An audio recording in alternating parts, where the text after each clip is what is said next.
तो चिंतन जो है वो शरीर के प्रति जो चीजें हैं, हमारी तन से जुड़ी चीजें जो हैं, उनके प्रति भय चिंतन है।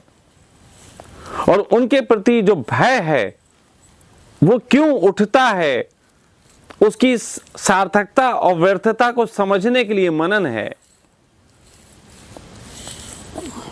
इसकी जो प्रक्रिया है वो साक्षी होना है।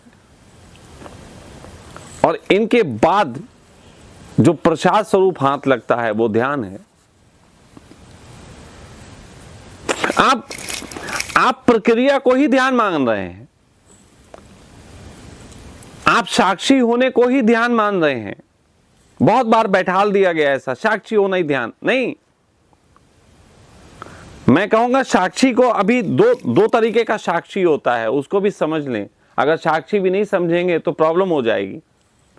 एक साक्षी होता है जो आपकी ध्यान तक पहुंचने के बीच में काम आता है, जिसको प्रक्रिया का हिस्सा कह सकते हैं।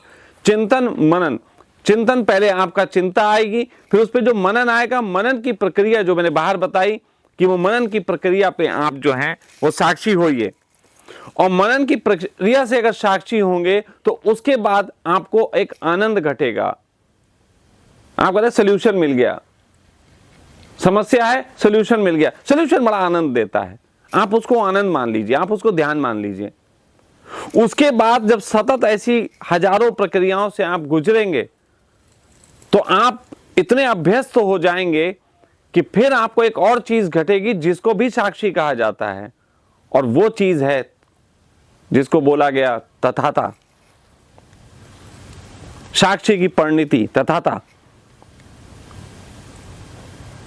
फिर बहुत झंझट नहीं होते, फिर बहुत हिलर चिलर नहीं होती, फिर वो चिंतन मनन और उसके लिए हमें कुछ करना है। दुनिया में पहली बार जापानी तकनीक और भारतीय चिकित्सा ज्योतिष के माध्यम से सखा वेलनेस कर रहा है गंभीर से गंभीर बीमारियों का इलाज।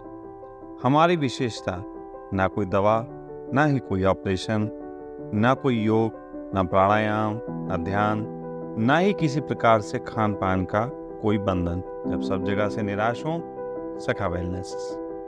ये सब भी नहीं होता, वो बस हो जाता है, तुरंत ही हो जाता है। जैसे मैं हूं, मैं आपके बीच आऊंगा, इसके लिए कोई चिंतन नहीं है मेरा।